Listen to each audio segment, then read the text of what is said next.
Deixa eu dizer uma coisa para vocês. Hoje pela manhã eu vi uma reportagem na TV Globo aqui do Piauí, a TV Clube, que é afiliada da TV Globo, sobre os professores que estão sendo infectados após o retorno às aulas presenciais aqui no estado do Piauí. Eu mesmo tenho acompanhado alguns colegas, professores que estão internados com Covid-19, alguns em situação bastante preocupante, e eu tenho trocado mensagens pelo WhatsApp com eles, alguns bem angustiados. Eu queria perguntar o seguinte: você já teve Covid-19? Você já sentiu a angústia da falta de ar na Covid-19? Então, quer dizer, eu acho que a gente tem que ter calma. Eu venho pedindo calma às pessoas nesse momento da pandemia, em que os números estão acelerando bastante, tanto o número de novos infectados como o número de mortes. Domingo aqui em Teresina houve uma carreata em apoio às posições do presidente da República de não decretar lockdown, de não decretar fechamento. O governador do estado do Piauí baixou um decreto ontem determinando o lockdown parcial de quinta a domingo essa semana, mas o prefeito da capital já disse que não vai acatar a medida na quinta e na sexta-feira, ou seja, existe esse conflito dentro dos entes federativos, União, Estado e municípios, e não há uma coordenação, não há uma ação coordenada central que unifique os procedimentos de prevenção contra a Covid-19. Aqui em Teresina foi aprovado na Câmara Municipal de Vereadores um projeto de lei que diz que mesmo em estado, em situação de lockdown, a educação deve continuar, porque a educação é uma atividade essencial e nós estamos aí com professores sendo infectados. Todos os colegas professores, gente, eu ministro aulas aqui no estado do Piauí já há mais de 30 anos, são 32 anos, dos quais 22 anos dedicados à rede privada de ensino. Então, a gente vem apelando, os professores vêm apelando para suspenderem as aulas presenciais. E esse é um apelo em prol da vida, em prol da defesa da vida. Eu fiz uma crítica aqui ao projeto de lei que torna a educação essencial, mesmo em situação de lockdown, e eu fui metralhado, massacrado aqui nas redes sociais por alguns pais dizendo que absurdo, um professor que não acredita que a educação seja essencial. As pessoas distorcem as coisas, não é por aí. A educação é essencial. Eu já mostrei isso aqui em outros vídeos. Ela é essencial por várias razões. Mas em situação de emergência, em situação de ameaça grave à vida, nenhuma essencialidade, nenhuma das essencialidades da educação justifica a sua continuidade de forma presencial, colocando a vida de pessoas, professores, técnicos em educação, sob risco. Tudo bem que as crianças têm maior dificuldade de contrair a Covid-19 por sua natureza fisiológica e imunológica, tá? Mas elas podem sim transmitir a doença no ambiente escolar. Então eu já conversei com alguns donos de escola particular que são meus amigos aqui em Teresina e já dei alguma orientação. Eu acho que as escolas poderiam fazer mais. Eu estive vendo, por exemplo, na reportagem da TV Globo, escolas com anteparo de acrílico nas carteiras e os alunos a 2 metros de distância, utilizando máscara. Beleza, isso ajuda. Mas esse anteparo de acrílico, ele de nada adianta se a sala for uma sala fechada, sem janelões, sem circulação de ar natural. Todos os estudos apontam que um ambiente fechado, sem circulação, sem ventilação natural, em 2 horas, uma pessoa contaminada dentro desse espaço contamina até 40% das pessoas que estão nesse espaço, 2 horas após. Então eu acho que é o momento. Eu também estive vendo ontem, um artigo científico de um cientista renomado dos Estados Unidos, dizendo que talvez nós não vamos alcançar a imunidade de rebanho contra a Covid-19 nunca. Ou seja, talvez nós tenhamos que conviver com a Covid-19 por resto de nossas vidas.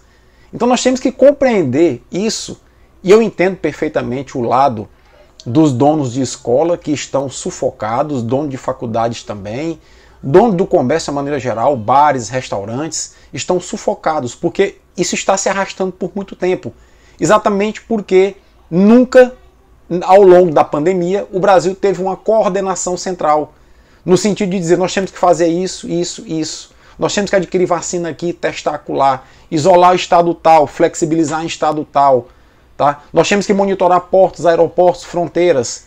Nós temos que colocar as pessoas que chegam ao país e que estão com suspeita de Covid-19 em quarentena antes de liberá-las. Então, quer dizer, não há essa coordenação, não há esse plano um ano depois.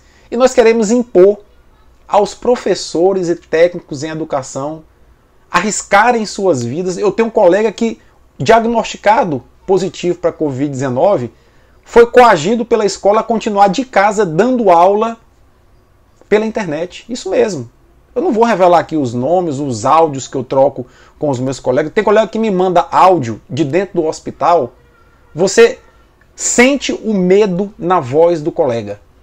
Colega com 60% dos pulmões comprometidos, ofegante, com medo de morrer, de deixar suas famílias. Eu tenho esses áudios comigo, eu não vou revelar por questões de ética, tá? Mas isso mostra bem o drama que nós estamos vivendo. Então eu peço encarecidamente o seguinte: senhores donos de escola e faculdade em Teresina. Teresina é uma cidade quente.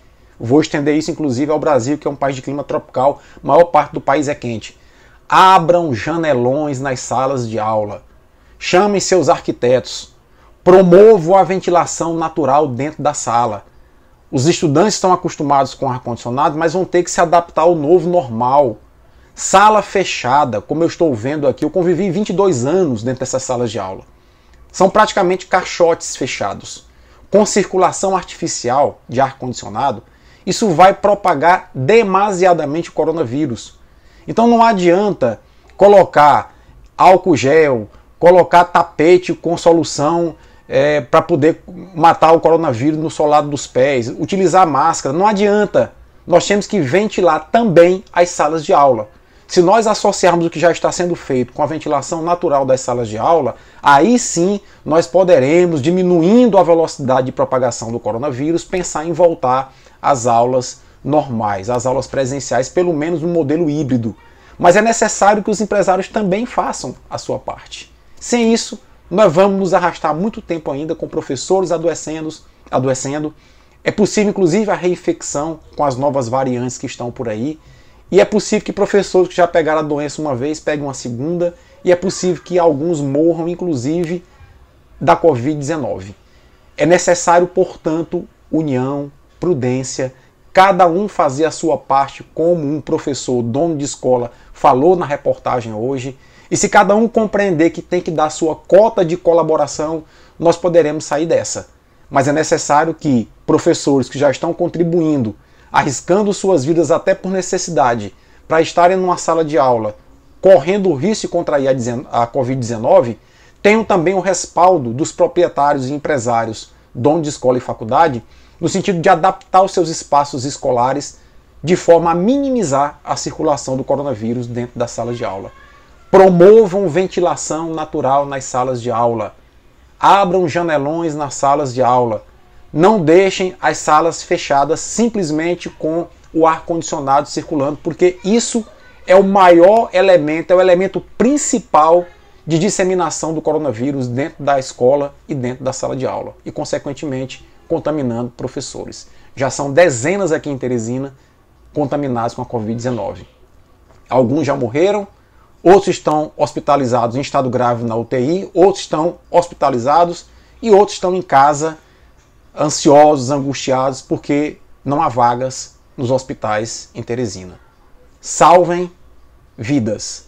E salvar vida, para salvar vida ou vidas, é necessário ter prudência e acreditar no que a ciência diz. Sem isso, vamos mergulhar mais fundo nesse poço chamado pandemia de Covid-19. Forte abraço, até a próxima.